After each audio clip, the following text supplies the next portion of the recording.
Lanjut. Oke, jadi malam ini kita mau ngobrolin tentang beberapa ilmu tambahan dan ya kalau misalnya tadi, oh kenapa pakai bongkahan-bongkahan kristal? Karena bongkahan-bongkahan kristal itu sudah punya energi sendiri yang sama dengan jenis keilmuannya itu. Jadi contohnya misalnya sitrin itu berkaitan dengan energi kerejekian.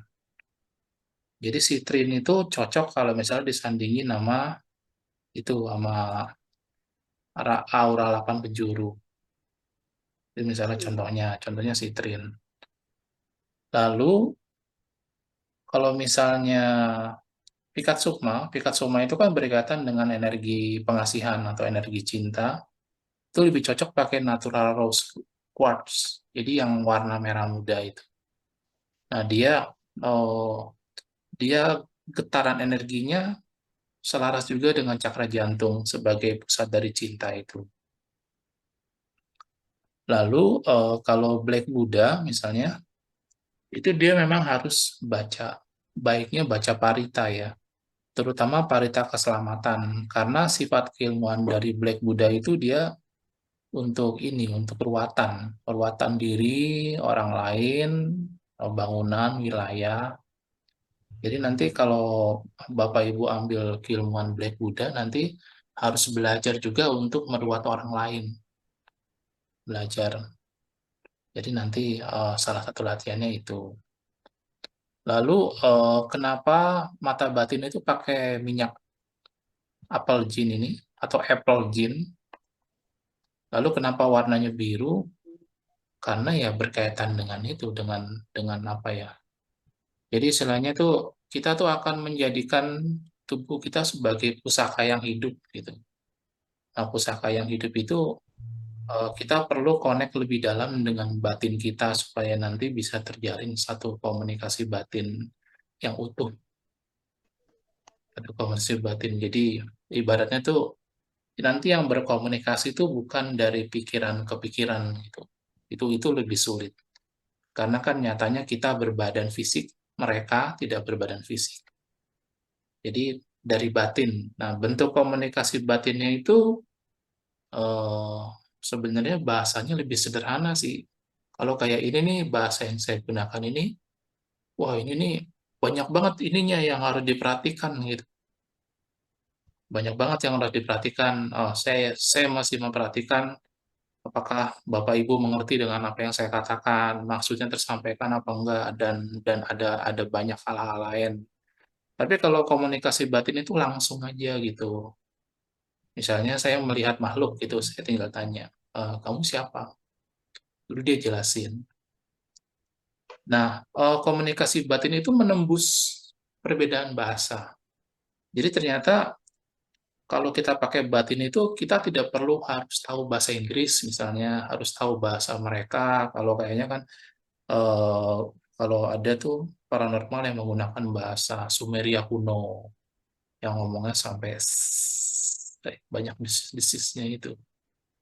Kalau komunikasi batin semengerti kita aja, nanti akan ada satu konversi bahasa. eh, jadi kayaknya batin itu seperti alat canggih yang menerjemahkan bahasa kita sehingga bisa dimengerti mereka dan menerjemahkan bahasa mereka sehingga bisa dimengerti kita gitu. Jadi gitu. Nah, eh, sifat ametis biru juga juga kayak gitu.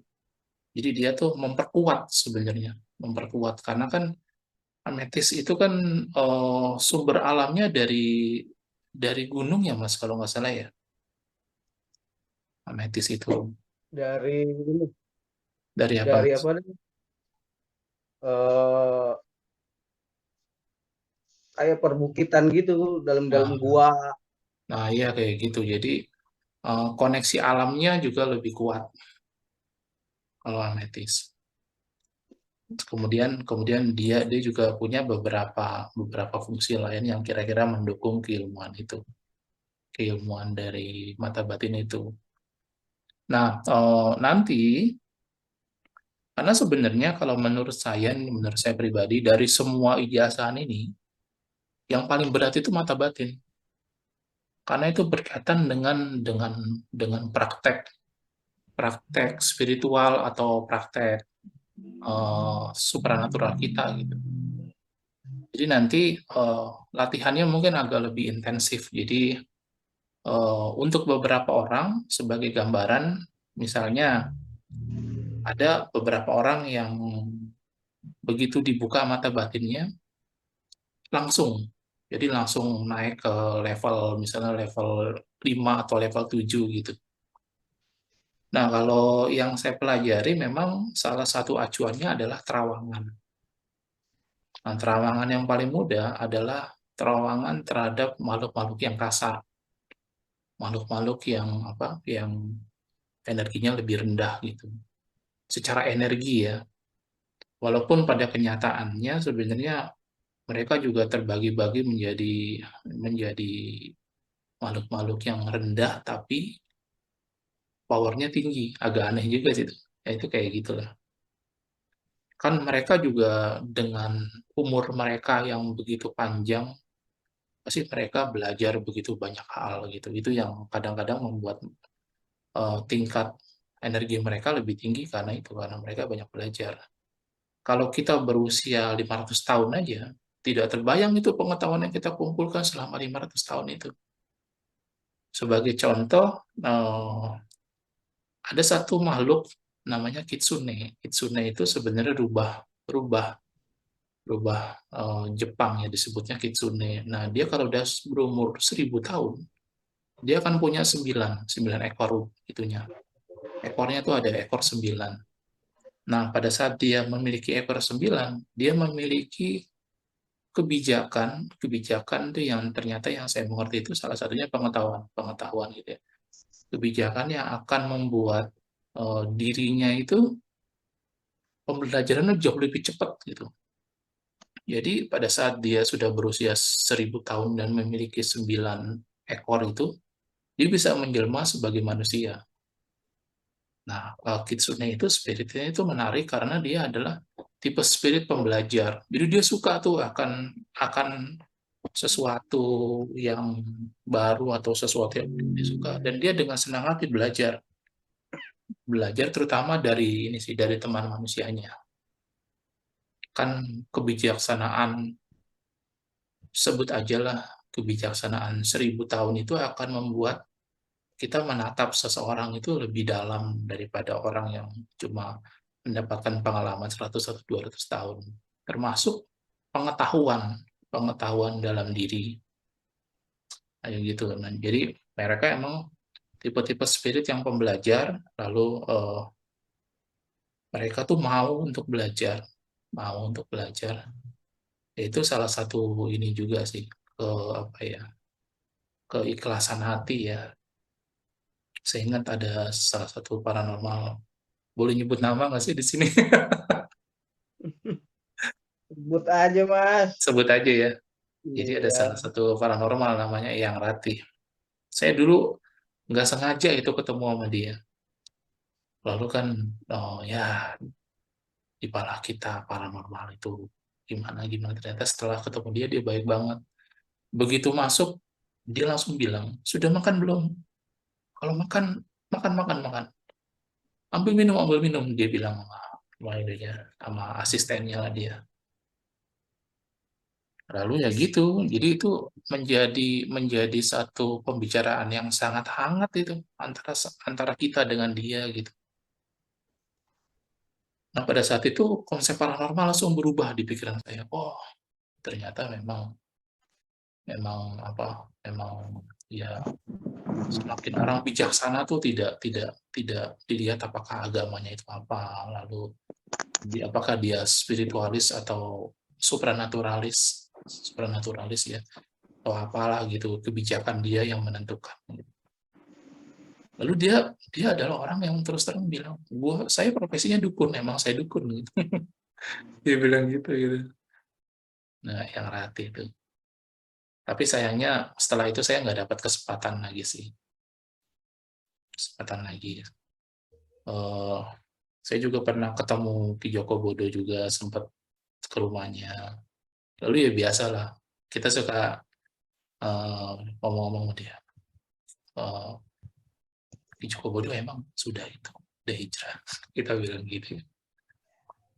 Terus dia bilang, sebenarnya saya belum hijrah. Dia bilang gitu. Cuma itu buat kepentingan publik aja. Kayaknya mungkin dia sudah dikasih tahu oleh para tokoh kali supaya jangan begitu. Gitu.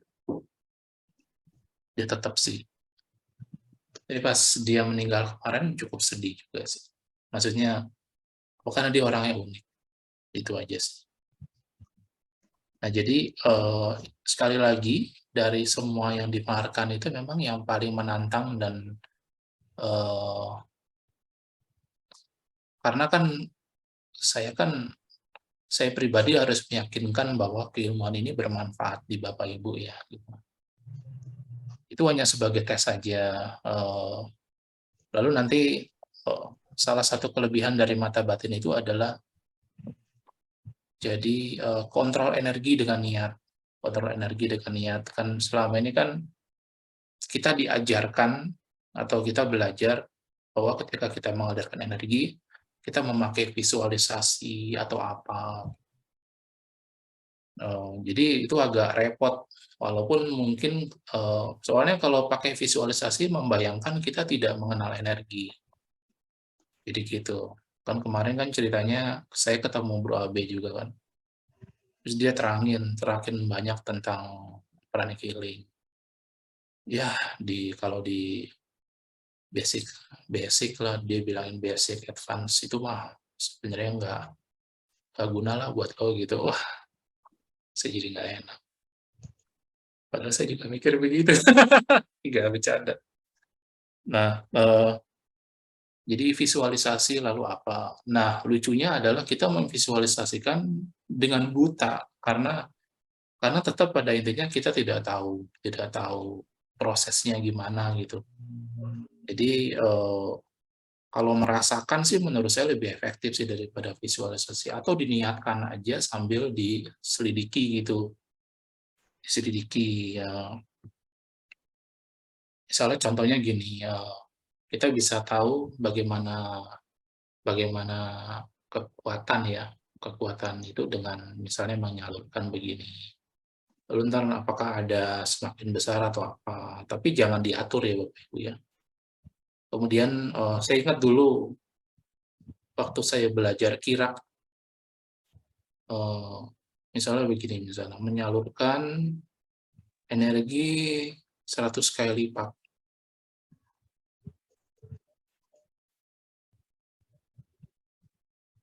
Mungkin lebih jauh kali ya, biar lebih jelas ya. Misalnya gini, misalnya saya begini nih, mengalirkan energi 10 kali lipat. Ini saya ngikutin aja nih Bapak Ibu, nggak mengatur ya. Lalu mengalirkan energi 100 kali lipat.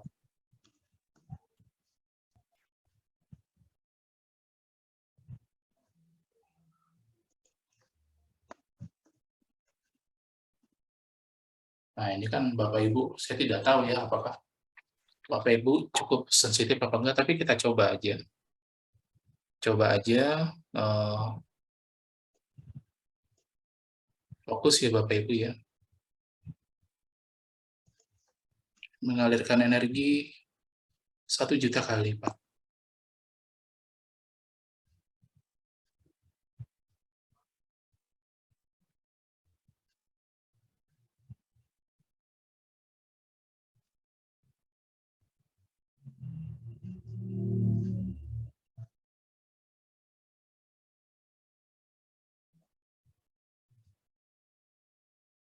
Nah, jadi kira-kira begitu. Jadi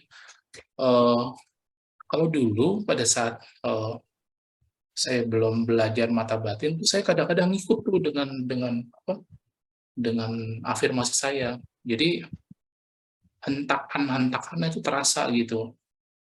Tapi pada saat sudah belajar mata batin, jadi kan niat aja gitu. Nah selebihnya saya tidak mengalirkan energi, enggak. Jadi membiarkan energi itu mengalir. Lalu misalnya niat gitu ya, misalnya mengalirkan energi, aku niatkan mengalirkan energi ke mataku, ke kedua mataku. Jadi gitu aja, jadi belajar untuk melihat kalau secara iman ya, secara iman tuh kalimatnya begini, kalau secara iman, belajar untuk melihat dan percaya.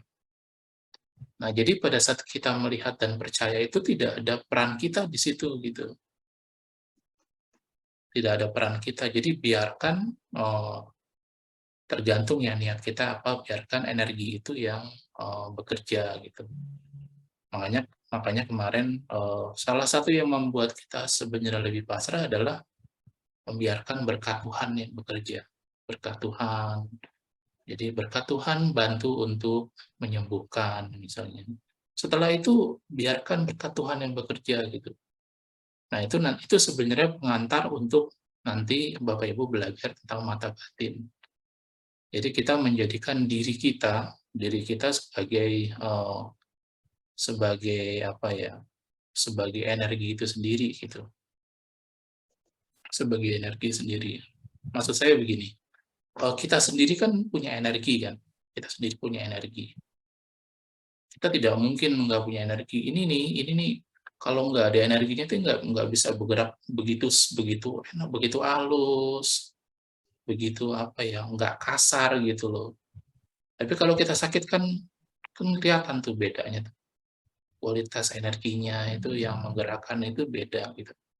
Termasuk berpikir jernih ya, berpikir jernih kalau dalam bahasa Budanya tuh berpikir murni. Berpikir murni itu butuh energi juga.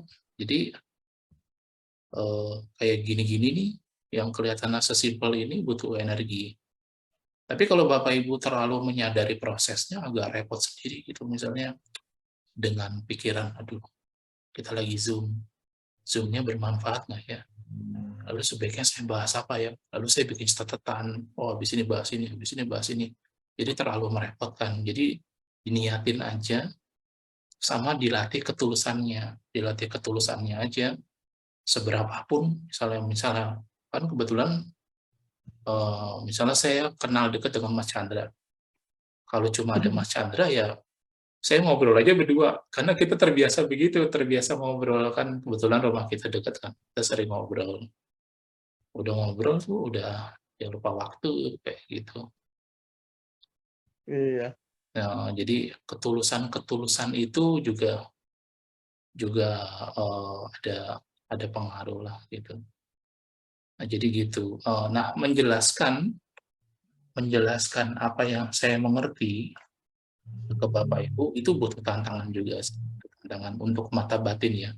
Karena nanti jangan kaget kalau misalnya Bapak Ibu ngambil mata batin, kalau cocok Bapak Ibu bisa berkembang tanpa batas. Jangan kaget. Jadi karena mata batin itu sebagai satu dasar untuk spiritual dan supra. Jadi kebuka semuanya gitu, pemahamannya kebuka, ininya kebuka gitu. Tapi jangan lupa satu hal,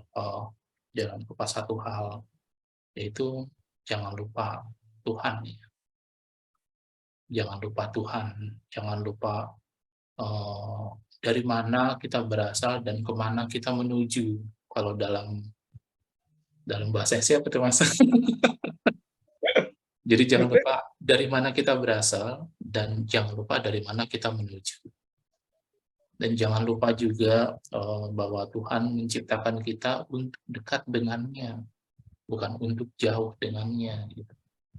Kesempatan hidup sebagai manusia ini adalah kesempatan untuk mendekat dengan Tuhan, untuk semakin mengenal Dia gitu, mengenal Dia. Lalu nanti Bapak Ibu juga jangan kaget kalau misalnya Bapak Ibu semakin mengenal Tuhan, Tuhan itu tidak seperti yang Bapak Ibu tahu sekarang. Jadi ya karena memang Tuhan adalah Tuhan ya, karena Dia kan punya pribadi ya, karena Dia punya kehendak sendiri gitu. Nah kehendaknya itu harus juga kayak gitu. Oke, sampai sini Bapak Terian selamat datang. Apakah ada pertanyaan-pertanyaan mengenai syarat-syarat atau mungkin Bapak Ibu ada yang kurang jelas tentang manfaat dari ilmu-ilmu yang akan kita pelajari atau gimana, boleh mengajukan pertanyaan Bapak Ibu. Ini sebagai gambaran saya buka. Nah, ini mudah-mudahan kelihatan ya. Jadi ini mata batin, ini aura rezeki 8 penjuru. Oh iya, aura lagi rezeki 8 penjuru ini nanti akan ada spell yang Bapak Ibu harus latih 2 kali sehari, jam 6 dan jam 6 sore. Itu spellnya dalam bahasa Latin, Bapak Ibu. Spellnya itu dalam bahasa Latin. Sebenarnya doa sih. Doa, mohon berkat dari Tuhan gitu. Cuma pakai bahasa Latin gitu. Itu lucu juga sih. Maksudnya saya juga nggak nyangka karena emang keilmuan itu ya unik ya. Kalau api putih itu kalau Bapak Ibu agak kritis itu dari bahasa India itu Bu. Bapak Ibu spellnya, spell pengaktifannya itu bahasa India. Karena memang tradisi dari Dewa Dikpala itu memang dari India. Gitu. Kalau mata batin itu pure Indonesia. Jadi memang mata batin kan pengertiannya memang ada beda-beda ya. Tapi sebut aja bahwa ilmu mata batin ini memang ilmu Nusantara lah gitu. Ilmu Nusantara. Nah, bentuk-bentuk nanti latihan-latihannya juga nanti memakai mantra-mantra yang untuk menguatkan juga. Tapi bukan berarti pakai bahasa Jawa yang enggak, Bapak Ibu. Enggak kayak gitu juga sih. Nah, ini Pikat Sukma juga ini keilmuan Nusantara sebenarnya. Karena dia memakai ini. Tapi Bapak Ibu tahu ya, bunga kantil itu apa ya? Mudah-mudahan tahu. Apa itu? Bunga kantil. Tahu Bunga Nggak kantil ngerti. tahu ya? di kantor ngerti. ada di kantor saya. Nah. Kalau di Mas Chandra tuh tinggal ambil aja berarti itu. Yang model Cuman bagaimana? ambil bunganya agak susah Ya, kalau pohonnya udah besar. kayak gitu. Jadi dia itu salah satu keilmuan Nusantara juga. Jadi bunga kantil itu bisa menjadi sarana untuk pemasukan ilmu. Jadi begini Bapak Ibu, ini sedikit teorinya. Saya itu menginstalasi 2 kali sebenarnya. Jadi yang pertama di Bapak Ibunya. Kalau Bapak kenapa saya minta selfie foto terbaru? Karena lebih jelas. Karena ada 2 kemungkinan sih, selfie foto terbaru atau data Bapak Ibu. Data itu tanggal, bulan, tahun lahir. Cuma kalau data itu kan agak sensitif ya. Agak sensitif kalau data. Jadi lebih mudah memang foto selfie aja. Jadi kalau foto selfie itu kan berkenaan dengan Bapak Ibu. Jadi saya setting di situ, di Bapak Ibunya, dan saya setting di air putihnya itu. Air putih kalau kemarin pas keilmuan api putih, air putih dan minyak misik putihnya itu. Jadi saya setting 2 kali. Jadi saya install 2 kali di Bapak Ibu sama di air putih itu. Jadi ibaratnya kalau misalnya di Bapak Ibu tuh cuma nyampe 80% misalnya. Nanti bisa ditutupi oleh air itu. Air itu lebih mudah disettingnya daripada Bapak Ibu. Kayak misalnya, nih saya tidak sebut nama ya. Ada salah satu dari yang belajar api putih itu saya agak susah install di orangnya. Karena ternyata mungkin dia punya shield atau punya apalah gitu. Itu cuma dia doang tuh, pas saya install kan, kok susah ya? Tapi kan ya tantangan buat saya kan, tantangan untuk bisa tetap menginstal itu. Jadi lebih lama aja, lebih lama instalannya gitu. Kalau di air putih sih nggak ada masalah. Air putih itu selalu dia sangat reseptif dengan energi, dia bisa adaptif juga lewat energi. Jadi lebih mudah sih. Kalau manusianya ini yang kadang-kadang kan Mungkin Bapak Ibu belajar sesuatu, nah salah satunya itu adalah ilmuwan proteksi gitu. Jadi ibaratnya tidak sembarangan bisa dimasukin oleh sesuatu gitu. Kayak gitu. Jadi gitu. Apakah ada pertanyaan Bapak Ibu mengenai keilmuan-keilmuan yang akan dipelajari nanti selanjutnya? Pak Toyo mau tanya, Oh ya, boleh, boleh. yang pikat sukma tadi syaratnya coba lihat. Nah, ini kelihatan? Oh iya, maksudnya itu kan minyak ya, parfum ya. Kalau misalnya temanku tuh udah ada jual essential oil, terus dalamnya tuh udah ada rose quartz-nya, itu boleh nggak? Kan itu juga wangi buat tubuh juga kan, malah lebih alami herbal gitu loh. Oh enggak, rose ini memang harus berupa kristal. Jadi Harus memang kristalnya memang harus dicampurkan. iya, maksudnya itu udah di dalam essential oilnya, udah di dalam botolnya tuh ada rose quartz-nya itu, boleh nggak? Oh, udah ada kristalnya. Udah ada kristalnya. Oh, boleh. Minyak Boleh. essential oil itu loh. Boleh. Nah, Nanti nanti coba tak kirim, tak oh, kirim Pak Toyo gambarnya ya nanti. iya.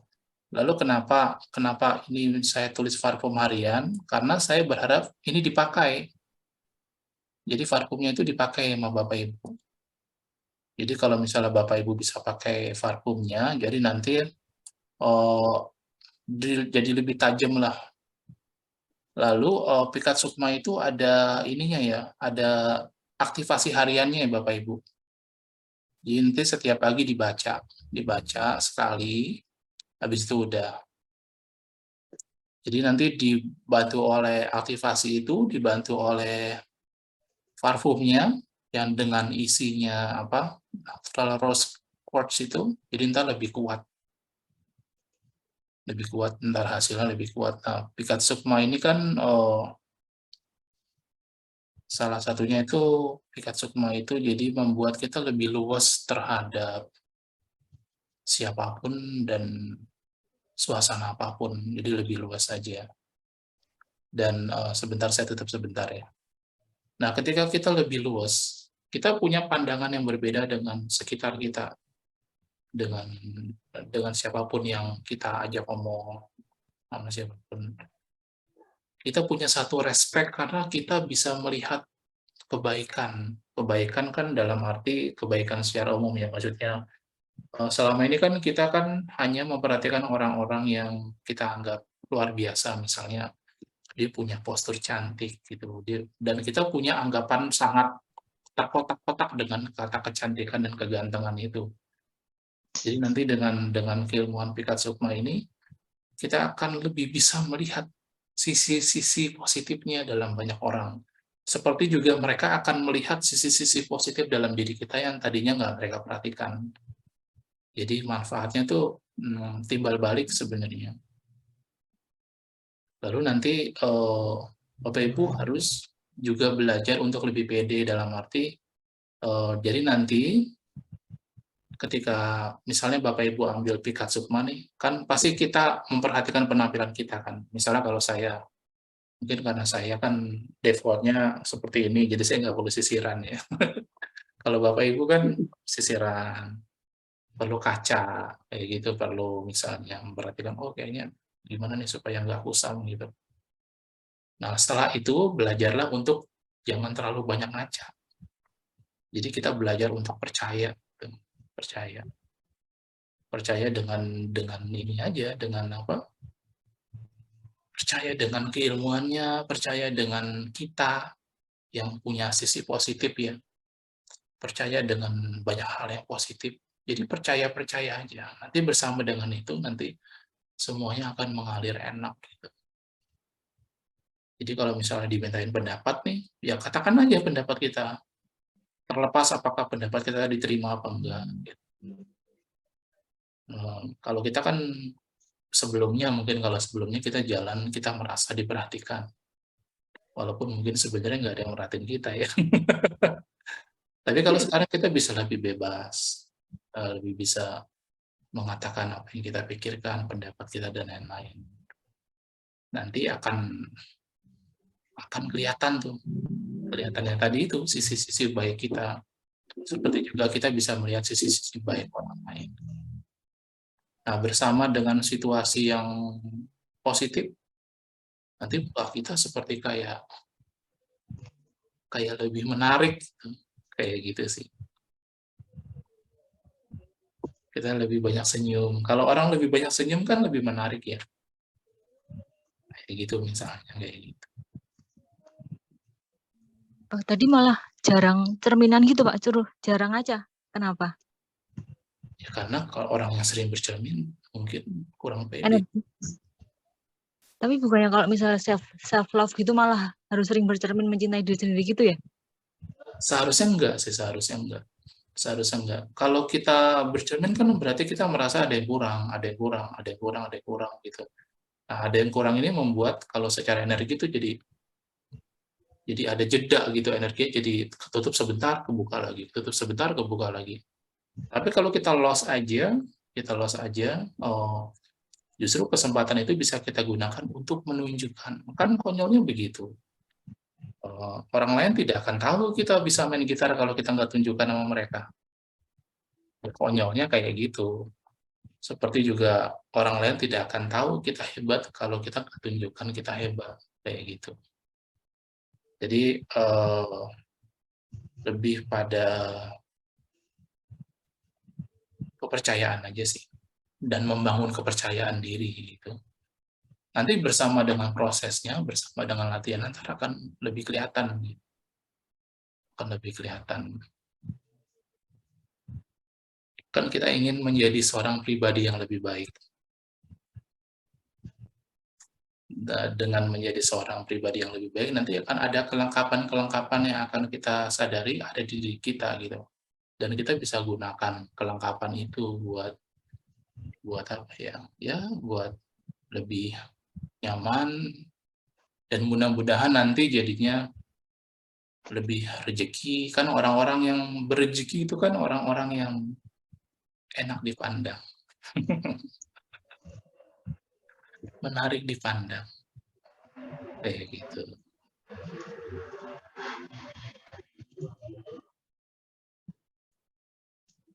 Kira-kira begitu Bapak Ibu.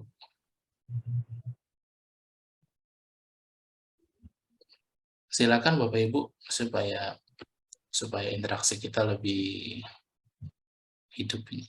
Kalau ada sesuatu yang nggak jelas, Bapak Ibu bisa tanya.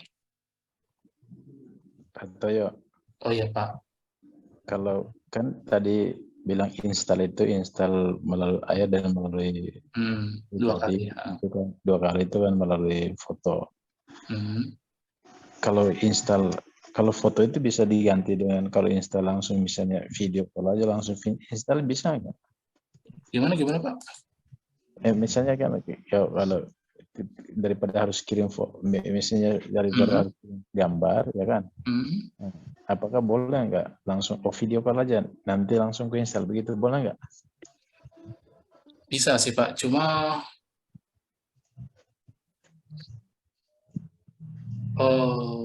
keadaan idealnya itu begini sebenarnya Pak. Ini ideal ya, ideal ini dalam arti kita tidak perlu harus seperti itu. Idealnya sebenarnya, soalnya saya pernah soalnya. Jadi begitu saya mendapatkan keilmuan ini, saya reseptif, saya mengkondisikan seluruh cakra saya, seluruh diri saya untuk menerima keilmuan itu gitu. Wow, itu rasanya itu tuh terasa banget itu. Terasa banget. Cuma saya kan maklum bahwa tidak semua orang harus seperti apa yang saya lakukan gitu. Tidak seperti itu dan kita harus pakai cara yang lebih luas. Jadi enaknya Bapak Ibu tidak terlalu menyadari tentang proses instalasi itu gitu. Enaknya begitu. Atau misalnya Bapak Ibu kirim foto kan ada 2 tuh, foto diri sama foto gelas. Lalu Bapak Ibu bisa mengerjakan aktivitas yang lain. Kayak gitu. Lalu misalnya sudah, ketika saya bilang sudah selesai itu pun Bapak Ibu tidak harus baca itu, tidak harus menunggu. Jadi bisa lebih santai juga. Prosesnya juga semakin lama. Saya tuh cuma mengalami kesulitan pas instalasi pertama aja. Saya lupa yang pertama tuh ambil api putih siapa ya? Oh, si Nisa kalau nggak salah. Kalau nggak salah Nisa. Karena dia cepet kan, begitu saya umumin beli misik putih, dia langsung beli itu ternyata tuh. Dan langsung ijazahan besoknya gitu. Karena kan dari saya sendiri saya butuh kepercayaan diri aja bahwa proses ini berhasil. Kalau yang kedua, ketiga sudah lebih natural. Itu pas Pak Terian aja. Nih Pak Terian sedikit cerita nggak apa-apa ya Pak? Pak Terian langsung bilang sama saya, Pak, istri saya boleh ikut nggak? Terus saya kan harus meyakinkan beberapa hal dulu kan. Akhirnya saya tanya beberapa pertanyaan gitu Pak Teriannya. Saya tanya apakah istri Bapak yakin mengambil keilmuan itu? Lalu apakah istri Bapak bisa komitmen latihan 21 hari? Lalu Pak Terian bilang bisa. Ya udah, langsung.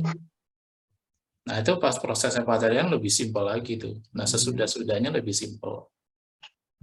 Sudah-sudahnya lebih simpel, lebih sederhana. Memang harusnya sesederhana itu sih memang harusnya ya. Harusnya memang tidak sulit, harusnya. Jadi kalau misalnya tidak sulit, kitanya juga lebih enak, maksudnya sayanya lebih enak gitu. Tidak merasa tersulitkan atau apa. Gitu sih. Dan Bapak Ibu masih sangat terbuka kalau misalnya Bapak Ibu punya teman yang Bapak Ibu rasa mau belajar gitu, silakan aja masukin aja atau bisa hubungi saya, Japri, karena semakin ilmu ini bermanfaat bagi banyak orang kan hasilnya juga baik. Setidaknya saya sekarang merasa begitu ya. Dan mudah-mudahan terus berpikir begitu, karena kan saya juga berproses. Dan kalau tadi mengutip pada teman saya, karma. Kalau tidak ada karma, nggak bisa. Memang ada karma. Dan mudah-mudahan menjadi karma baik nih di antara saya dengan Bapak Ibu. Gitu.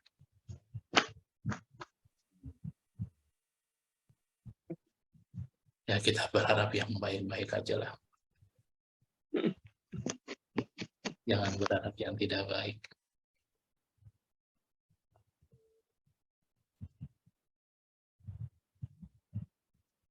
Kalau Bapak Ibu mau tanya aja ya.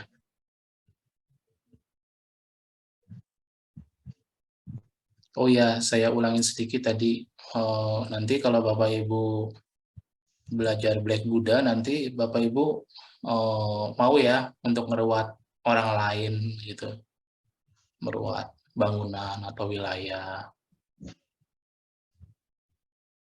Soalnya kan Black Buddha itu sendiri itu agak unik karena dia ya energinya hitam ya. Selama ini kan kita berpikir kan hitam itu negatif. Tapi ternyata hitam itu juga identik dengan keheningan, kedamaian. Kedamaian artinya bisa damai dalam segala kondisi. Jadi apakah siang atau malam, apakah di tempat yang terang, di tempat yang gelap, apakah di tempat yang bagus atau di tempat yang tidak bagus, itu kedamaian. Jadi kita bisa merasa damai. Gitu. Jadi unik juga sih sebenarnya Black Buddha itu. Black Buddha itu unik. Kalau untuk saya Black Buddha itu mengajarkan untuk kalau meditasi gitu ya, santai aja, meditasi santai. Masa nggak bisa gitu, misalnya saya tidak tahu ya pengalaman Bapak Ibu gitu. Black Buddha. Ya, Black Buddha, katanya aneh ya Mas ya, Black Buddha ya. Enggak sih. Memang ya itulah. Itu kan kesadaran apa ya, boleh dibilang kesadaran hitam. Jadi pernah ada cerita Mas, nih di tradisi Buddha, neraka itu adalah tempat yang paling anti untuk didatangi gitu. Kalau tiba-tiba Sang Buddha bilang, ya udah kalau nggak ada yang mau ke neraka, udah saya ke neraka nggak apa-apa. Dia bilang begitu. Jadi memang kesuciannya, sebut aja, kesuciannya itu akan membuat dimanapun dia berada, tempat itu jadi suci. Kayak gitu, ibaratnya itu kayak gitu. Jadi bukan tempatnya, tapi siapa yang di situ gitu. Siapa yang di situ. Iya, sama seperti cerita kalau dalam Islam itu, cuman saya lupa lengkapnya. Jadi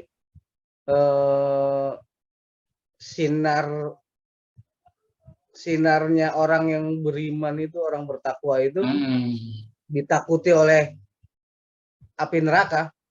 Iya. Karena sinarnya itu akan membuat padam dirinya gitu. Iya.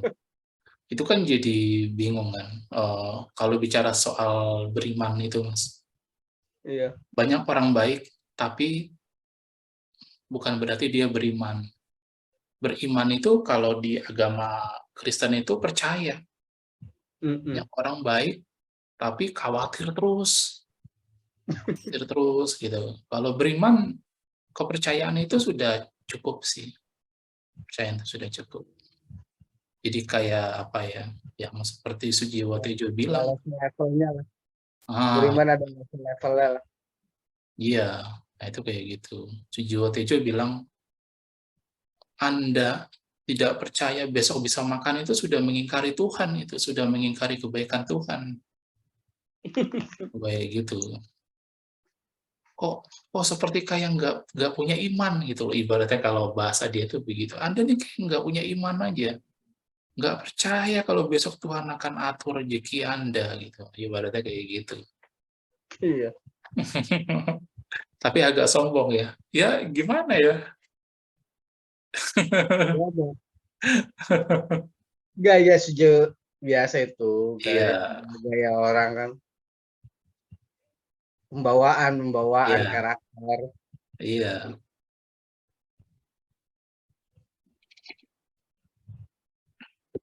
Ya itu salah satu berspiritual kali ya. Salah satu kita berspiritual. Jadi yang belajar tuh macam-macam. Jadi pikiran kita, kedewasaan. Kalau Black Buddha itu fungsinya untuk apa dah, Mas? Jadi dia sebenarnya sifatnya menetralkan, Mas. Sifat sebentar. Iya.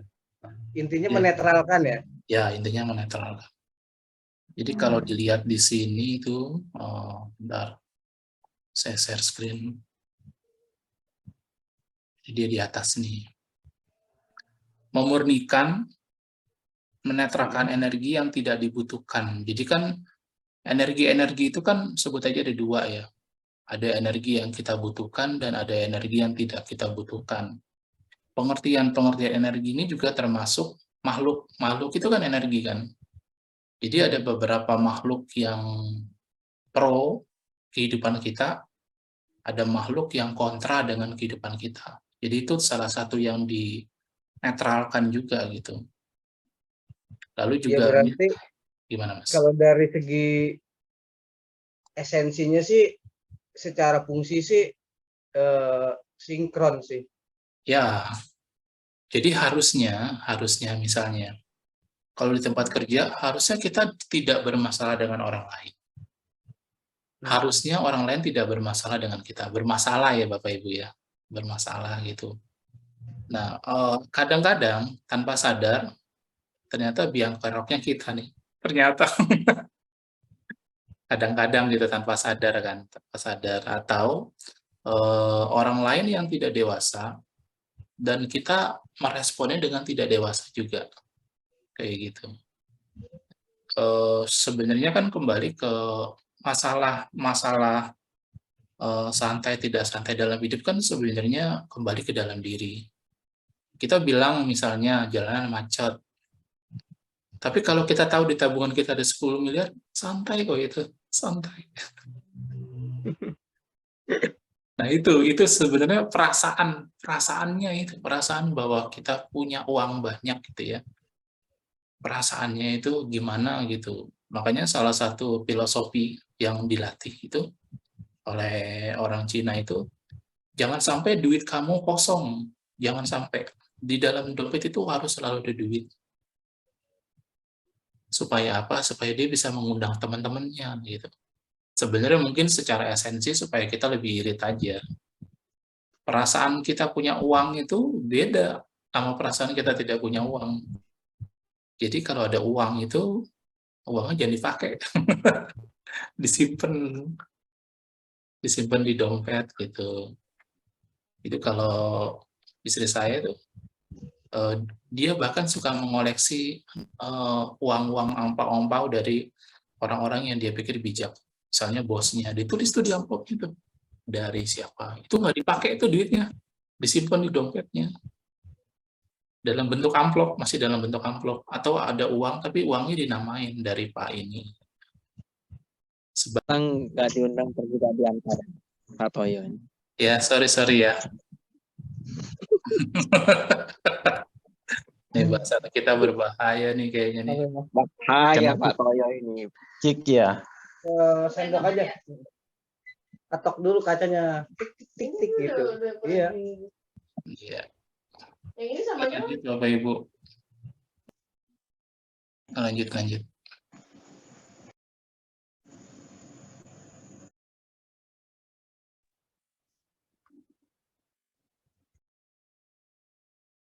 Ilmu ninjutsunya lu boleh juga Pak Toyo. Iya nih, aduh luar biasa saya. Saya juga nggak nyangka Pak. Tadi lihat, loh ternyata baterainya.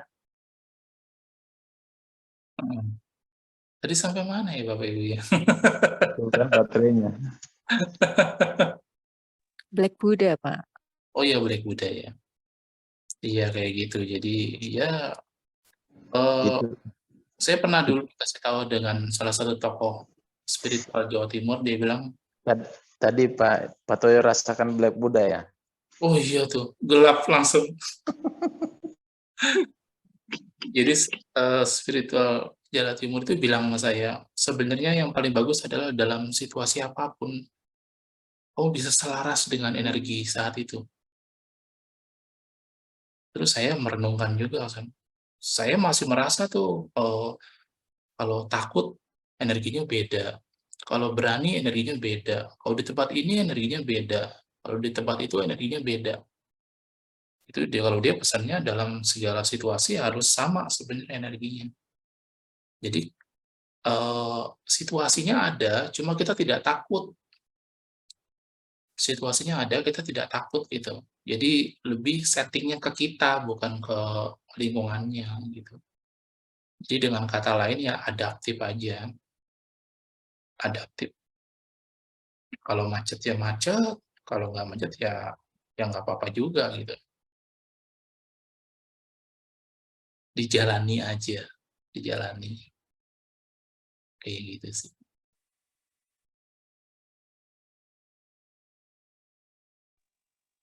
Pak Boti tanya, Oh iya, itu loh jin apa biru.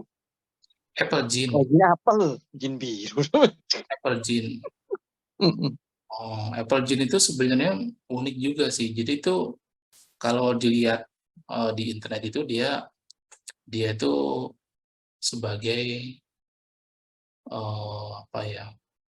Diperuntukkan untuk pusaka-pusaka. Nah, masalahnya adalah selama ini kita menunjuk pusaka ke sesuatu di luar diri kita. Padahal pusaka sejati sebenarnya diri kita sebenarnya. Pusaka sejati, segala sumber ilmu itu sebenarnya diri kita. Cuma kan tidak bisa langsung ke situ ya pengertiannya ya, harus bertahap dulu. Jadi nggak apa-apa sih, ya namanya kita belajar ya. Kalau belajar kan tidak ada yang salah kalau belajar. Semua proses termaafkan kalau belajar. Jadi dari situ, misalnya contoh begini, satu pemahaman bahwa Tuhan sayang sama kita, itu kan satu pemahaman yang sederhana banget. Walaupun mungkin untuk beberapa orang merasa bahwa kita harus dekat dengan Tuhan dulu, baru kita bisa rasa Tuhan sayang sama kita gitu. Banyak orang merasa begitu. saya harus banyak doa dulu, baru saya bisa rasa Tuhan sayang sama saya. Padahal sebenarnya dengan kita berdoa atau tidak, dengan kita mendekat atau tidak, ya Tuhan tetap sayang sama kita. Nah, itu kayak gitu. Oh, tidak ada pertanyaan nih. Tidak ada kemelekatan, tidak ada dualitas. Iya, harusnya. Tapi memang tidak semua. Ini tidak ada dualitas, tidak ada kemelekatan. Oh, ini cerah ini. Kalau udah kayak gini cerah, tapi kan tidak langsung cerah lah. Kita tuh tidak bisa langsung cerah. Kita berproses dulu. Berproses. Kita belajar dulu. Dan justru kan sebenarnya indahnya di situ. Indahnya ketika kita bertumbuh. Ketika kita bertumbuh, ketika kita menjadi lebih dewasa, menjadi lebih dewasa, kayak gitu. Itu kan jadi apa? Jadi bagusnya tuh di situ. Ketika ya itu tadi, ketika kita menjadi lebih dewasa, itu bagusnya di situ. Kalau kita sudah langsung apa ya? Langsung dewasa ya, walaupun mungkin hanya orang-orang tertentu ya. Hanya orang-orang tertentu yang bisa langsung dewasa. Tapi selebihnya kalau saya sih merasa,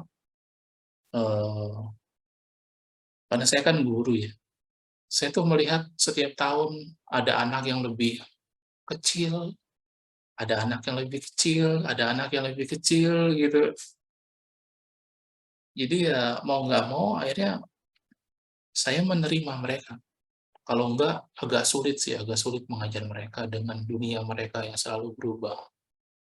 Dengan teknologinya juga selalu berubah gitu.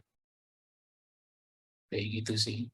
Nah, Black Buddha itu lebih mengajarkan pada itu juga sih. Seperti misalnya filosofi dia, be light unto yourself, jadilah cahaya bagi dirimu sendiri. Karena memang kita tidak boleh bergantung gitu. Kalau kita bergantung kan kita berharap.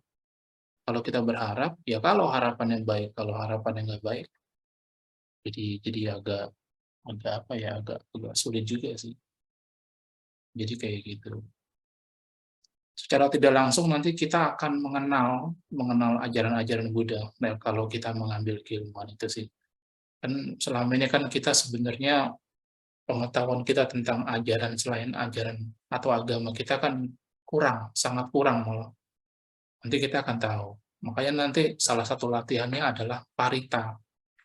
Parita itu doa-doa yang sudah dirumuskan oleh seorang yang sudah cerah. Jadi doa-doanya tuh mengandung daya, mengandung energi. Ya, kalau di Kristen, jadi doa itu sudah punya kuasa. Nah, kadang-kadang kan doa yang sudah punya kuasa aja belum tentu bisa didoakan dengan penuh kuasa ya. Kadang-kadang kayak gitu. Nah, kalau kita tahu caranya, itu sangat baik itu. Apalagi kalau memang doa itu menjadi doa-doa yang memang baik untuk didoakan ya. Nah, itu lebih hebat lagi sih. Walaupun kelihatannya sederhana sih. Kelihatannya sederhana. Doa-doanya itu sederhana. Gitu. Itu kalau Black Buddha.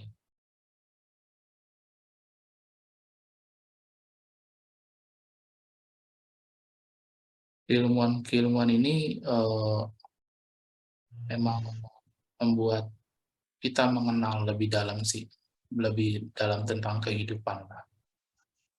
Memang harusnya begitu. Harusnya. Saya nggak nyangka aja ternyata Black Buddha itu jadi semacam sebuah keilmuan khusus gitu ya. Iya.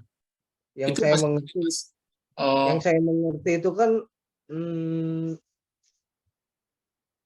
itu sama seperti tentang kekosongan kalau menurut saya sih. Ternyata bagi orang yang ibarat kata suka berinovasi menjadi sebuah keilmuan ya, Iya. dikhususkan sama dia. Jadi Iya.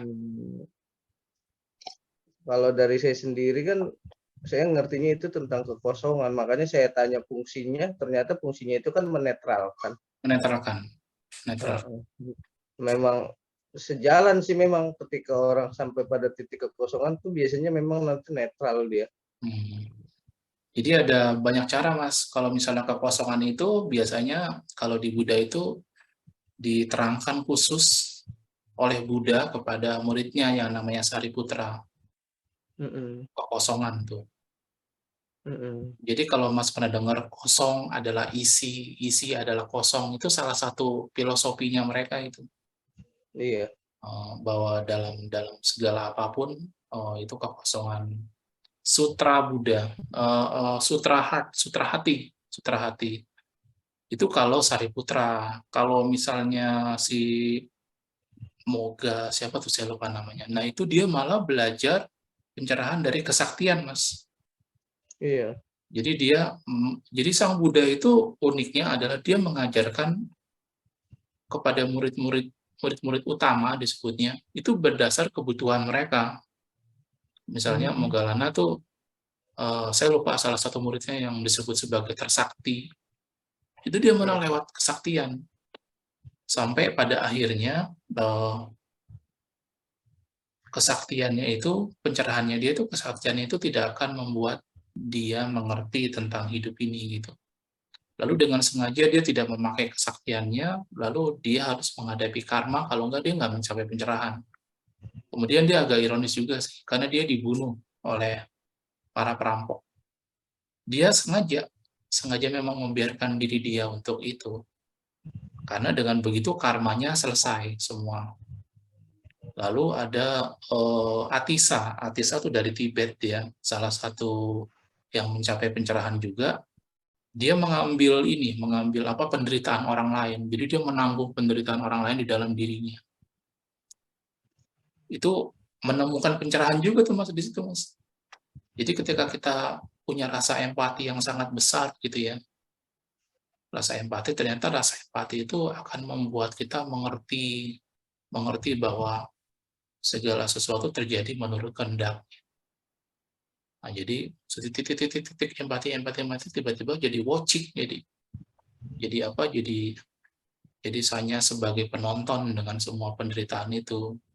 Nah, memang harusnya kan ketika kita melihat orang lain menderita kan kita harus punya rasa kasih. Lalu kita bisa melihat penderitaan itu timbul dari mana sih? Kenapa kok orang bisa sampai menderita gitu? Lalu ntar digali esensinya sampai kita menemukan, yang membuat orang menderita karena dia memilih dualitas itu. Atau dia masih terpengaruh oleh dualitas. Kayak gitu. Dan agak mengagetkan juga misalnya ketika bahkan seorang yang baik pun, yang mencoba untuk baik, belum mencapai pencerahan, karena dia mendapatkan karma baiknya, terus nanti reinkarnasi lagi.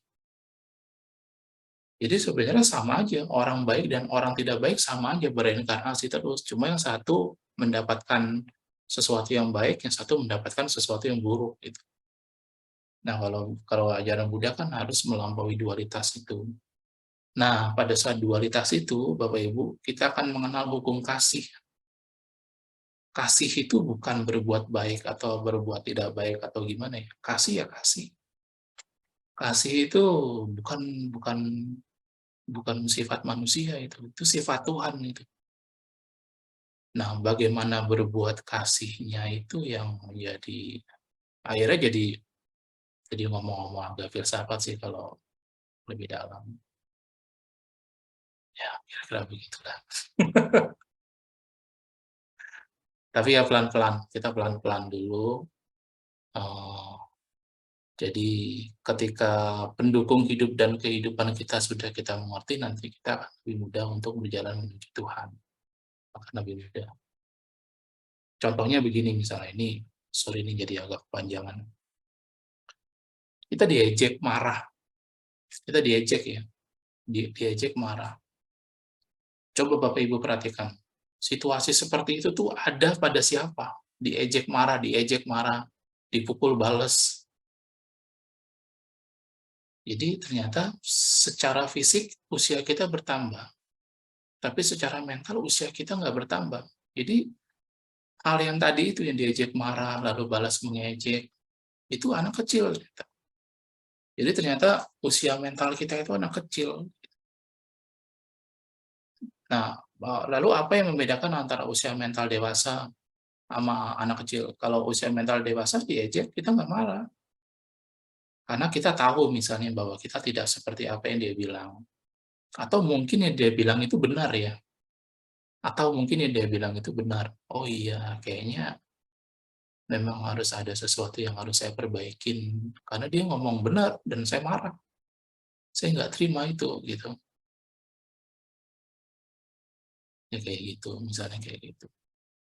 Nah, kira-kira kalau nanti usia mental kita dewasa, wah itu bagaimana sikapnya tuh? Ya sikapnya mungkin seperti orang bijak ya. Seperti orang bijak. Ini analogi aja. Dilempar batu, dibalas bunga, kayak gitu. Analoginya. Kayak gitu. Ya mudah-mudahan nanti kita sampai sana lah. Atau lebih jauhnya berharap kita mencapai pencerahan pada hidup ini kan juga nggak apa-apa kan.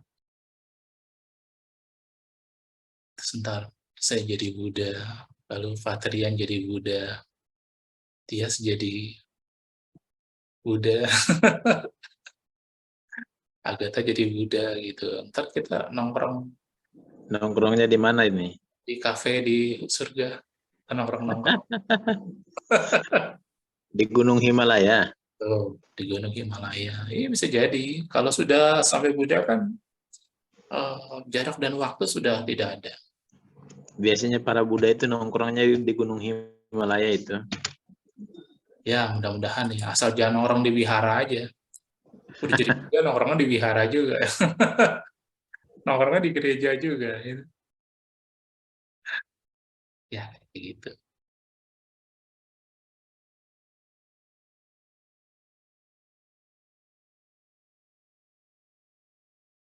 Nah, kalau sedikit tentang Keta Vivasa itu pada awalnya memang kita akan mengenal perbedaan-perbedaan energi. Keta Vivasa itu sebenarnya warna abu-abu dari keilmuan kita. Keta ya, Keta. Ini warna abu-abunya nih, Keta Vivasa. Kalau warna putihnya, Keta Ananda. Warna hitamnya, Keta Dara. Jadi Vivasa ini tengah-tengah. Tapi sebenarnya pada intinya kalau setelah saya pelajari, apapun itu memerlukan energi. Jadi sebenarnya orang yang marah dengan orang yang berdoa itu esensi energinya sama Bapak Ibu. Cuma bedanya kalau orang marah itu hasil energinya aja, tapi esensi energinya sama. Esensi energinya sama. Jadi ketika seseorang berdoa gitu ya, semoga semua makhluk bahagia, kita berdoa pada esensi energinya lalu menjadi aktualnya itu. Jadi ini kan energi yang sama ketika saya memukul ini dan saya berdoa. Ini kan energi yang sama. Cuma aktualnya berbeda. Nah, jadi nanti mudah-mudahan Bapak Ibu sampai pada pemahaman itu. Bahwa segala sesuatu terjadi karena diizinkan oleh Tuhan. Dan karena diizinkan oleh Tuhan, berarti semuanya baik adanya itu. Jadi kalau Bapak Ibu melihat orang berantem gitu ya, ya doakan aja, doakan lebih banyak berdoa. Tapi ini secara real ya Bapak Ibu ya. Secara real, atau kalau Bapak Ibu tahu caranya adalah, itu kan dua energi yang bertemu dan sangat kuat itu kalau orang berantem. Ya udah energinya dikurangin di orang itu nih kalau udah pro ya, dikurangin lalu Bapak Ibu bisa cari siapa yang perlu energi ini gitu. Misalnya ada orang sakit misalnya, udah diarahkan ke orang itu. Jadi orang-orang itu, orang yang marah dikurangin energinya dikasih yang sakit, orang marah dikurangin energinya yang sakit. Lama-lama karena sumber energinya itu berkurang, dia sebenarnya pengen marah, cuma udah nggak ada energinya. Jadi ngerti Bapak Ibu ya. Bayangkan Bapak Ibu pengen marah, tapi udah nggak ada energi. Jadi nggak marah, jadi hilang. Energinya hilang jadi. Sementara yang sakit itu, yang tadi nggak punya energi, jadi punya energi. Kayak gitu. Jadi, alangkah baiknya sebenarnya segala sesuatu seimbang aja sih. Jadi, kalau energinya terlalu overload, itu jadi jelek. Tapi kalau kurang juga jadi jelek. Nanti Bapak Ibu juga sekaligus tahu, masalah seorang praktisi adalah energi. Apalagi healer ya. Kalau Bapak Ibu mengaku bahwa Bapak Ibu adalah healer, itu masalahnya energi. Kita harus punya cukup cadangan energi. Sederhana aja lah, kita bangun pagi, kita harus punya cukup energi untuk bisa melakukan aktivitas. Kita harus punya cukup energi sampai sore, sampai malam lah gitu, habis itu kita istirahat. Nah, bagaimana kalau dalam proses itu kita kekurangan energi? Ya jadi nggak seimbang aja, ngantuk, capek, nggak bisa konsentrasi. Tapi kalau kita punya selalu daya atau sumber energi ya, itu kita bisa selalu bisa konekin ke sumber energi itu. Dan salah satunya adalah memanfaatkan sekitar gitu. Kalau ada anak nih, kalau di kelas nih misalnya, kalau ada anak yang selalu ribut gitu, berarti kan dia energinya banyak kan. Saya kurang-kurangin energinya. Saya kurang-kurangin, atau untuk saya pakai atau saya gunakan untuk yang lain gitu. Jadi kita sumber dayakan itu. Atau kalau misalnya kayak Pak Terian itu sumber energi yang dibutuhkan mungkin lebih banyak sumber energi kerejekian atau supaya aura dia bisa tercerah gitu. Itu kan butuh energi juga kan. Jadi ya itu kemanfaatan hidup dan kehidupan. Harapan saya sih kayak gitu. Kalau kita cukup secara energi, kita akan lebih mudah untuk membantu orang lain. Dan lebih pede untuk, ya tenang aja. Kita seperlunya sih. Sama kita tidak mudah sakit. Istirahat kita juga oke. Istirahat itu butuh energi yang netral loh Bapak Ibu. Jadi kalau kita masih overload energi dan kita tidur, wah itu beda itu. Kadang-kadang kita perlu kurangin energi kita sampai lebih netral gitu ya. Misalnya keadaan tidur tuh baiknya energinya seperti ini, lalu kita kelebihan, kan kita banyak pikiran atau apa, itu kalau diturunin, tidurnya nyenyak kita. Kayak gitu. Jadi bagaimana, itu kalau digabung sama Black Buddha bagus juga sih. Jadi energi-energi kadang-kadang dari energi-energi yang tidak kita butuhkan kadang-kadang. Ada beberapa makhluk yang kalau dia dekat sama kita, oh kita jadi emosian. Kayak gitu. Sebenarnya kan jadi kelebihan energi juga kan, dan itu tidak baik. Kayak gitu sih. Harapannya sebenarnya nanti esensinya sampai situ, memahami tentang energi dan bagaimana memanfaatkan energi. Nanti kalau udah Bapak Ibu belajar Keta Vivasa itu, Bapak Ibu akan suka doa itu. Merindukan doa-doa itu karena mereka sumber energi positif. Jadi dulu saya waktu belajar, saya nungguin ajan itu. Saya nungguin ajan kan 5 kali sehari ya. Saya nungguin itu. Karena saya tahu bahwa wah itu sumber energi itu. Enak jadi kita ngerasa nyaman. Kalau orang berdoa kita suka dekat-dekat dengan orang yang berdoa dan kita jadi suka berdoa. Kita sukalah ada dalam keadaan-keadaan rohani gitu. Misalnya Bapak Ibu agamanya Muslim, nanti Bapak Ibu akan suka zikir gitu. Karena sumber energi juga lebih positif. Atau mungkin sebenarnya bukan sumber energi, tapi energi kita dikonversi menjadi energi positif. Itu bisa juga begitu. Kalau energi kita negatif, bisa di-nolin dulu. Jadi rumusannya negatif, netral, baru positif. Negatif, netral, jadi baru positif. Gitu. Rumusannya begitu. Jadi nggak bisa langsung energi positif, nggak dinetralin dulu energinya, baru dibikin positif. Makanya nanti afirmasinya kayak gitu. mengubah energi negatif menjadi energi positif. Jadi diubah. Kayak gitu.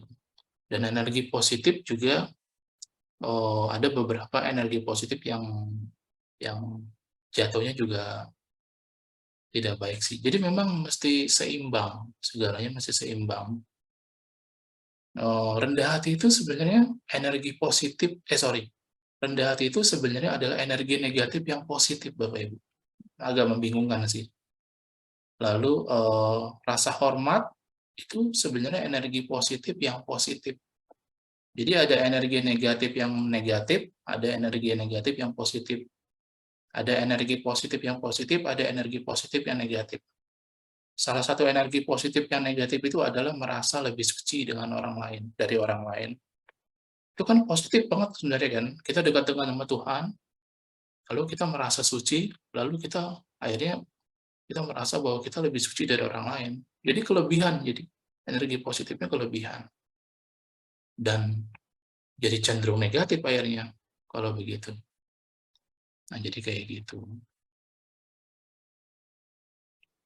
Ya, kalau kita bahas ini ntar akan ketemu dengan ya pada akhirnya itu jadi spiritual semuanya. Semuanya jadi jalan menuju Tuhan nih. Semua keilmuan ini nih, kalau kita bahas lebih dalam, semuanya akan mendekatkan kita pada Tuhan. Atau setidaknya mendekatkan kita pada seseorang yang lebih mengenal Tuhan gitu. Jadi nggak salah jadi nggak salah.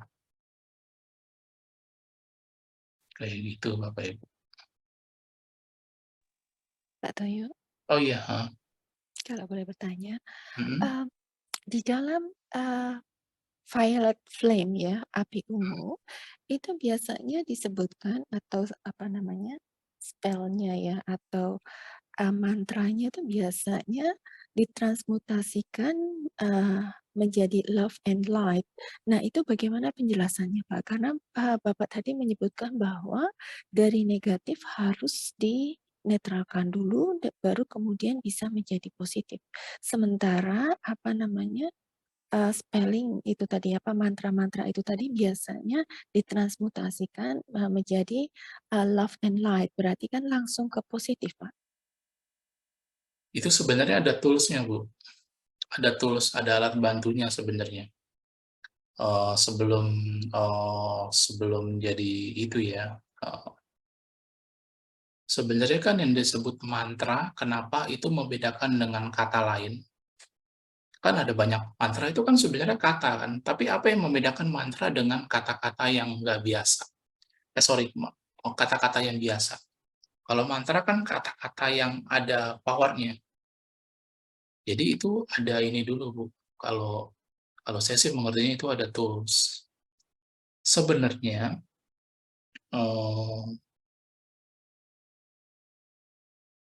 contoh begini, Bu.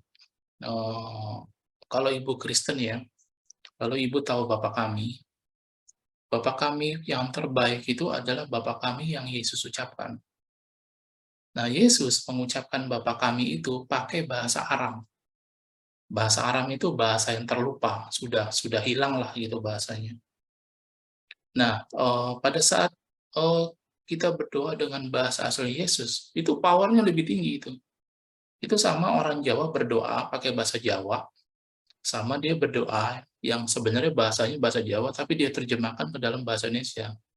Jadi powernya mengalami penurunan. Nah, itu kayak gitu. Atau misalnya kalau Pak Yohanes nih, bisa merumuskan bahasa dalam bahasa daerahnya dia, itu lebih power itu. Itu tidak tahu kenapa ya. Tidak tahu kenapa. Tapi kita merasa bahwa kita mengerti.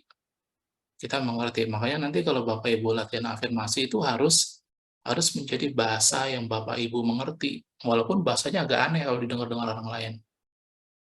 Misalnya ada orang Betawi nih misalnya. Kalau dia pakai afirmasi healing itu aneh. Tapi kalau dia bilang sembuh loh, lalu dia saluran energi gitu. Itu bahasanya dia itu. Nah, itu kayak gitu. Lalu kalau violet flame itu sebenarnya dia api. api ungu. Api ungu, jadi Ibu harus tahu sumber energinya. Saya nggak terangin itu, dia lebih sulit kalau itu ya. Saya terangin Reiki aja, Reiki. Jadi baiknya sebenarnya saya harus terhubung dulu dengan energi Reiki, sumber energi Reiki. Nah, kalau saya sudah terhubung dengan sumber energi Reiki, baru saya mengalirkan Reiki.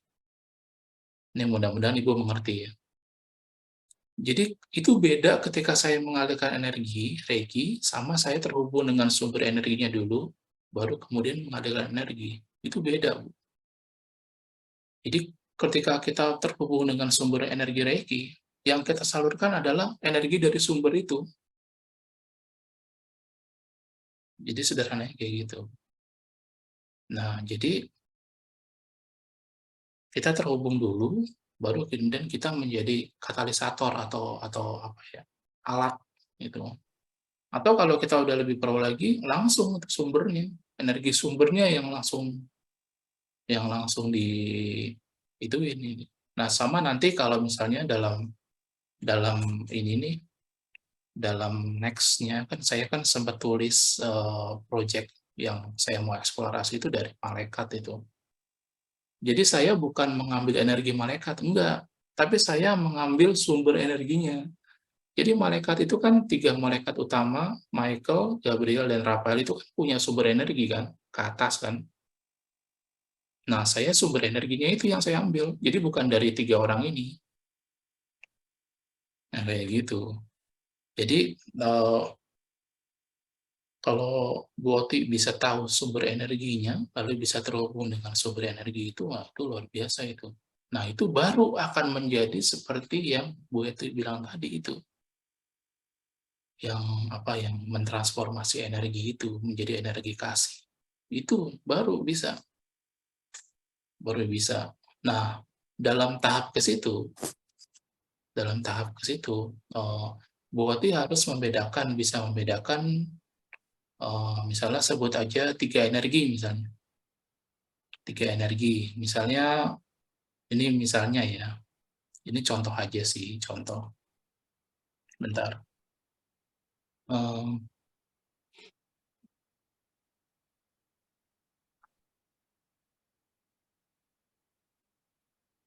Energi proteksi.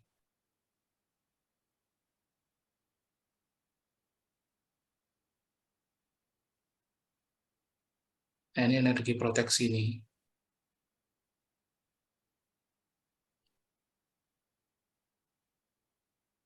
Kemudian diganti. Energi healing.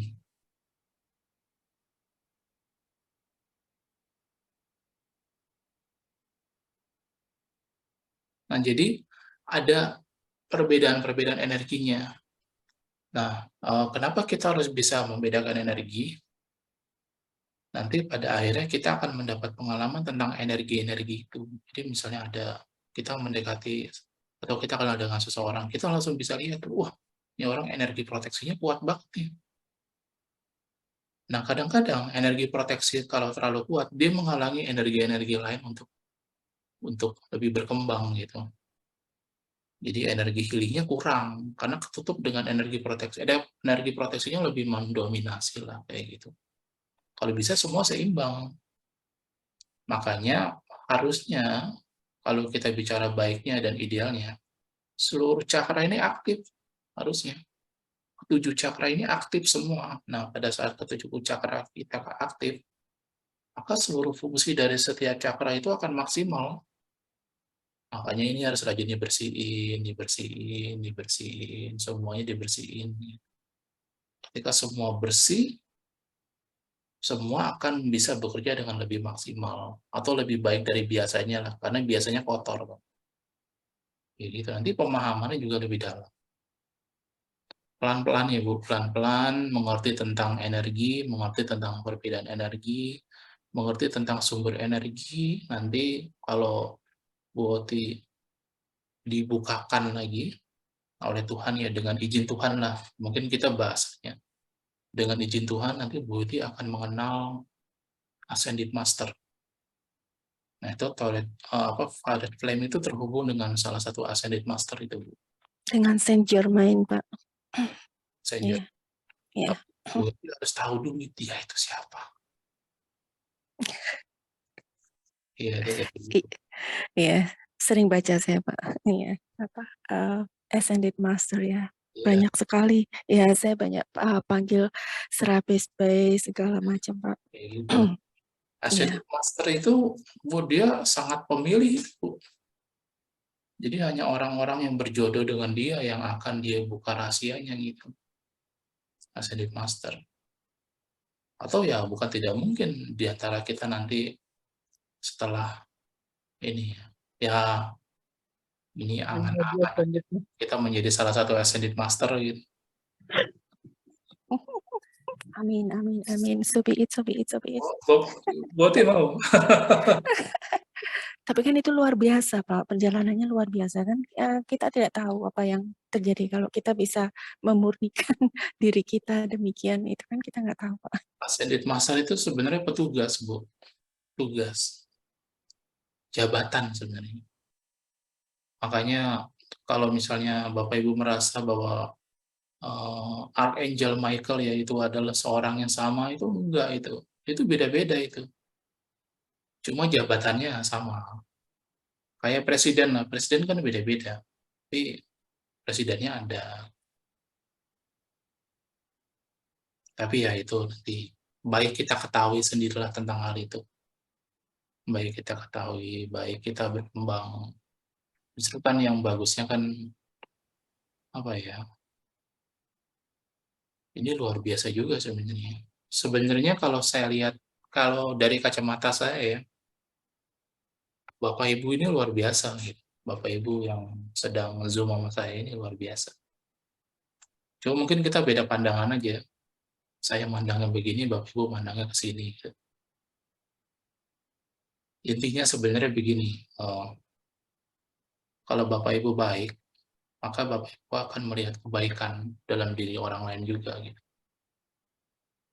Kalau Bapak Ibu tidak baik, maka Bapak Ibu akan lebih mudah untuk melihat ketidakbaikan dalam diri orang lain. Gitu. Jadi nanti pada saat Bapak Ibu semakin menyadari potensi Bapak Ibu akan menyadari juga potensi-potensi orang lain gitu. Dan it's all good. Like God is good. Kayak gitu. Tuhan baik banget. Baik banget Tuhan. Ya kayak gitu. Jadi kembali maaf Pak ke energi tadi. Jadi itu tadi tergantung kepada sumbernya ya Pak. Jadi dia menurut Bapak tadi kan sumbernya itu kan seperti kalau kita melakukan prana kan. Sumbernya apakah dari ilahi kita salurkan gitu kan. Jadi kalau yang Bapak sebutkan harus dinetralkan dulu itu bukan dari yang energi yang di atas ya Pak ya. Maksudnya yang mentransmutasikan energi tadi loh. Tadi kan Bapak mengatakan harus dinetralkan dulu menjadi harus energi negatif harus dinetralkan dulu menjadi netral baru kemudian ke positif kan. Sementara yang tadi yang violet flame tadi kan biasanya langsung ditransmutasikan menjadi love and light. Gitu berarti tergantung sumbernya begitu Pak. Pertama kita dulu kuncinya.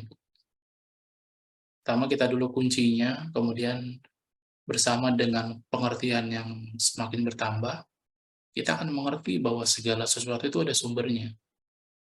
Nggak mungkin nih, ini saya begini aja nih, saya bertahan hidup sampai usia saya sekarang gitu. Nggak mungkin kalau saya tidak terhubung dengan sumber energi yang lebih tinggi, nggak mungkin. Jadi kalau dalam filosofi Krishna itu, di India itu, Krishna itu sebenarnya nggak kemana-mana dia di surga aja, di surga santai aja dia. Tapi Krishna di dunia. Krishna itu di dunia. Batara Wisnu di surga dia. Itu kan jiwa yang sama itu. Nah, kita sudah mengenal diri kita belum? Kita sudah mengerti keilahian kita belum? kita sudah merasakan Tuhan di dalam diri kita belum? Itu jadi, nah pada saat itu violet flame itu hanya satu dari sekian banyak. Dan kenapa itu merujuk pada salah satu ascended master? Ya karena dari dia aja, dari dia. Pada intinya mungkin dia sendiri tidak berpegang pada itu gitu. Seperti kalau saya ngajar agama. Kalau saya ngajar agama kan murid-murid saya taunya ini Pak Toyo dia baca buku agama terus kali ya. Terus ternyata kalau mereka tahu, aduh, saya baca buku agama jarang. Misalnya kayak gitu. Itu salah satu kebenaran yang ada. Makanya tadi saya bilang, coba Ibu cari tahu Saint Germain itu seperti apa. Coba terhubung dengan dia, coba channelize dengan dia, lalu rasakan energinya. Itu adalah ascended master yang cukup luar biasa itu, yang maksudnya dia terbuka gitu. Lalu biasanya juga perlu beberapa tools tentang dia gitu, entah dia misalnya suka wangi-wangian apa atau ini gitu. Itu nanti bisa ini doang. Jadi kadang-kadang memang ada beberapa pengetahuan yang cuma sekilas doang, ada beberapa pengetahuan yang kita ingin gali itu sampai dalam, ada kayak gitu. Tapi kembali bahwa kitanya dari kitanya gitu. Kalau misalnya kita sudah mencapai tingkat tertentu sih, kita bahkan bisa ngobrol Bu sama ascended master Bu. Kita bisa ngobrol. Nah, nanti kalau misalnya Ibu nanti sudah bisa ngobrol, nanti Ibu bisa tahu itu dia siapa. Gitu. Kayak gitu. Jadi kitanya. Jadi mutu kitanya yang harus ditingkatkan terus sampai nanti kita mendapatkan satu kelayakan untuk bisa bukan terhubung lagi ya, bukan terhubung lagi, tapi kita bisa ngobrol dengan ascended master. Jadi ibaratnya nih kalau kartunnya, kalau saya ada bingung tentang hidup, ya, udah gue curhat sama Yesus lah. Ntar Yesus kasih pengertiannya dia tuh. Kartunnya kayak gitu ntar jadinya. Kartunnya gitu. Apakah Yesus bisa diajak bicara? Bisa. Cuma kita harus sampai pada satu kesucian tertentu gitu untuk bisa ngobrol sama dia gitu. Apakah Tuhan bisa diajak bicara? Bisa. Salah satu yang biasa ngobrol dengan Tuhan ya Yesus. Musa, kalau yang kita tahu ya. Ya Nabi Muhammad kan mendapatkan wahyu langsung dari Tuhan. Berarti kan dia kenal Tuhan itu. Dia kenal. Kalau dia nggak kenal ya nggak mungkin dikasih wahyu sama Tuhan. Para nabi juga kenal Tuhan itu. Ibaratnya kalau bercandanya lagi ya, Yesus itu kalau ditanya, Tuhan sekarang lagi di mana? Oh tuh lagi di situ. Dia bisa bilang gitu, karena dia sangat kenal Tuhan. Jadi kualitas diri. Nanti kalau kualitas dirinya sudah cukup baik, ya nanti Ibu akan tahu sendiri. Dulu saya pernah nantang murid saya. Ini dalam situasi yang sangat fair ya, jadi pembicaraan terbuka. Jadi orang-orang suci itu, termasuk para nabi itu, mereka belajar juga dari awal. Belajar juga sehingga mereka bisa jadi seperti yang kita tahu gitu. Para ascended master juga gitu. Kan Bapak Ibu bisa mencari itu bagaimana Dewi Kuan Im sebelum dia mencapai pencerahan, lalu Sang Buddha sebelum dia mencapai pencerahan, apa yang dia lakukan. Itu dia berproses terus. Nah, proses ini yang pengen kita sadari sekarang. Proses ini kan ibaratnya begini, ini seluruh keilmuan yang akan dilatih nih oleh Bapak Ibu. Itu bertujuan satu Bapak Ibu. Menyadarkan dalam arti ini loh situasinya sebenarnya. Situasi itu kayak gini gitu. Dalam hidup dan kehidupan tuh kayak gini. Ibaratnya kalau misalnya mau ke rohaninya gitu ya. Kenapa kita nggak menyertakan Tuhan dalam hidup kita? Kenapa? Kalau kita menyertakan Tuhan dalam hidup kita, maka hidup kita akan lebih bertuhan, lebih baik lah. Itu pasti saya yakin bahwa itu banyak pertanyaan tentang kehidupan ini gitu. Lalu secara sadar kenapa kita nggak mulai cari jawaban dari pertanyaan itu? Pertanyaan-pertanyaan kita, pertanyaan-pertanyaan mendasar gitu. Kayak gitu. Wah, itu luar biasa itu. Jadi seluruh keingintahuan dari bot itu bukan tanpa alasan, ada alasan itu. Kenapa dipertemukan dengan saya, misalnya dengan teman-teman, itu juga bukan tanpa alasan. Nah, kalau kita sampai tahu alasannya apa, oh itu luar biasa itu. Nanti kita akan tahu kemana kita menuju ke depannya. Kalau kita sudah tahu kemana kita menuju, bagaimana kita membuat hidup kita menjadi sangat efektif. Udah kerjakan itu aja, nggak usah kerjakan yang lain. Kan udah tahu arahnya kemana. Oh itu luar biasa lagi. Itu biasanya scan past life ya Pak ya. Janji kita dulu apa, tugas kita apa. Itu kan larinya ke sana. Bukan scan, karena begini Bu. Mungkin ini agak membingungkan. Selama ini kita tahu tiga satuan waktu, past, present, future. Lalu kita berpikir kalau kita bereinkarnasi lagi, kita akan menuju ke future. Itu belum tentu, Bu. Jadi konsep reinkarnasi itu adalah kita akan menuju satu tempat di mana kita dibutuhkan untuk belajar. Jadi sangat mungkin nanti kalau Ibu reinkarnasi, Ibu ada di masa lalu. Itu sangat Oh mungkin. iya Pak. Atau Time illusion. Iya betul. Iya. kan Ibu kalau memang dibutuhkan, Ibu akan ada di dalam dimensi lain. Iya. Nah itu kayak gitu. Jadi memang pembelajaran kita ini harus kita manfaatkan sebaik-baiknya nih. Karena kalau enggak, kita tidak lulus dan harus mengulang lagi. Jadi kayak ambil nilai lah gitu. Nggak lulus, persyaratan untuk lulus adalah 90. Kita masih 85. 87 aja masih belum lulus. Ulang lagi, ntar belajar lagi. Kamu belajar lagi. Ulang lagi ntar ujian. Kayak gitu. Jadi supaya lebih sadar, terpaksa harus dibuka-buka, belajar itu gitu. Sampai ntar pasti lebih sadar itu. Ketakutan kita bukan membuat kita menjadi lebih takut harusnya. Ketakutan kita harusnya membuat kita lebih berani. Harusnya. Kalau kita menjadi lebih berani, itu rasa takut itu nggak salah. Karena itu adalah hal-hal yang membuat kita menjadi lebih berani. Oke.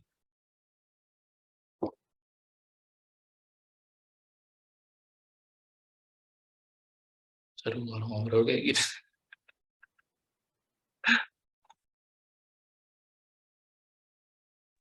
Pak. Iya. Emosi kita di setiap cakra ya Pak ya. Itu kan pelajaran yang harus kita selesaikan dalam kehidupan ini ya Pak ya. Katanya bisa begitu, ya. Ya, berarti itu tadi kembali kepada apa tugas-tugas kita kan, apa kurikulum yang kita ambil waktu kita tanda tangan kontrak kehidupan. Jadi menyelesaikan hanya dengan pembersihan cakra-cakra selalu ya Pak ya. Itu sih sebetulnya lebih efektif aja sih Bapak Ibu. Kayak misalnya baiknya sebelum kita melakukan aktivitas berdoa apa yang ingin kita lakukan hari ini, lalu kita serahkan pada Tuhan, lalu kemudian kita beraktivitas dengan mengingat apa yang ingin kita lakukan hari ini. Itu kan begitu. Bersama dengan itu kita mohon perlindungan, mohon kekuatan, mohon bimbingan selama kita menjalani satu hari ini.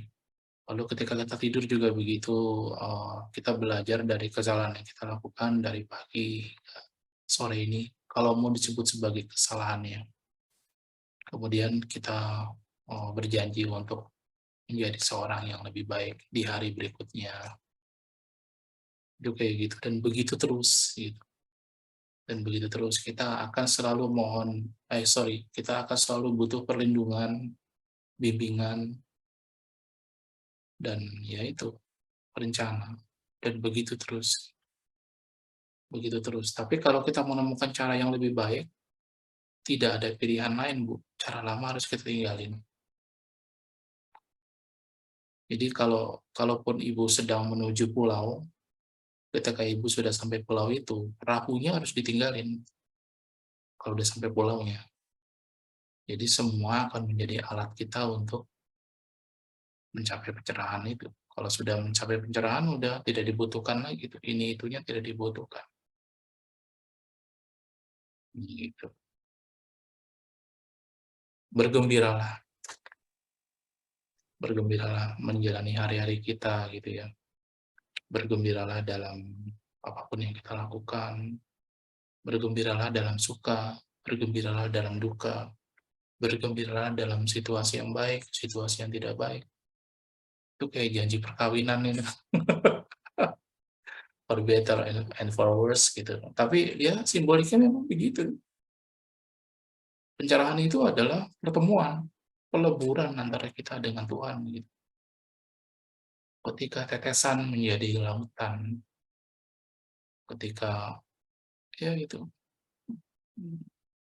tidak terpisah. Jadi, dan nyatanya memang tidak terpisah. Kita selalu di dalam Tuhan, selalu. Cuma kita menyadari aja perbedaannya.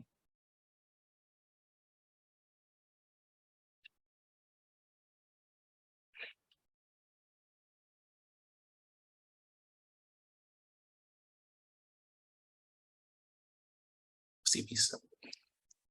Apa sih yang nggak bisa?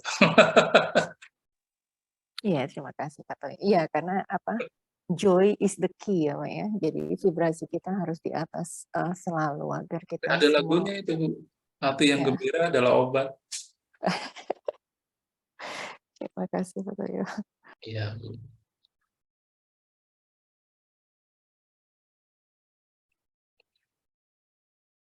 Iya, Bapak Ibu, ini kayaknya kita terpaksa harus akhiri nih pertemuan ini. Mudah-mudahan Bapak Ibu tidak lelah ya untuk menjadi seorang pribadi yang lebih baik dengan berbagai cara gitu. Untuk bisa merasakan Tuhan dalam kedamaian, dalam hikmatnya, dalam hidayahnya, dalam petunjuknya, apapun lah. Ini kan cuma kata. Kata ini harus menjadi nyata. Selamat menjalankan kehidupan, selamat berbuat baik, selamat tidur. Ya, semoga kita selalu diberkati pada apapun yang kita lakukan. Terima kasih Bapak Ibu. Namaste. Terima kasih Pak. Terima kasih teman-teman. Terima kasih banyak Pak Toyo. Terima kasih Terima teman-teman. kasih semuanya. Selamat beristirahat. Terima kasih, selamat malam. Selamat malam.